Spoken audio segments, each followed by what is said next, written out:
Hello everyone, কেমন আছো? আশা করি সবাই ভালো আছো। রূপা কিচেন কুইন তরফ থেকে সবাইকে স্বাগত।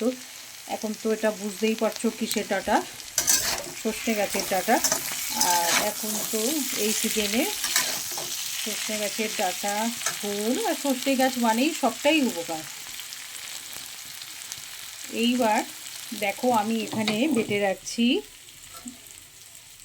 পোস্ত বাটা আর হচ্ছে কাঁচা লঙ্কা। এইবার আমি এটা দেবো।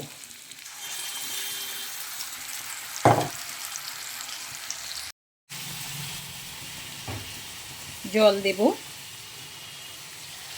আর এখানে দেখো, পেঁয়াজটাকে ভাজা করে নেব। আর এখানে আছে চিংড়ি মাছ ভাজা। বন্ধুরা, হয়ে গেছে।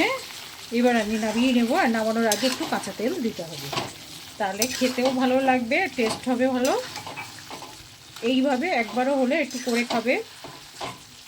আমরা এইভাবেই করি। আর এইভাবে না, সর্ষের ডাঁটা তুমি যেভাবেই রান্না করবে সেভাবেই টেস্ট। তবে পোস্ত দিলে, আমি তো পোস্ত বাটা দিয়েছি, কাঁচা লঙ্কা পোস্ত বাটা, যার জন্যে সামান্য একটু মিষ্টি দিয়েছি। আর নামানোর আগে একটু সর্ষের তেল।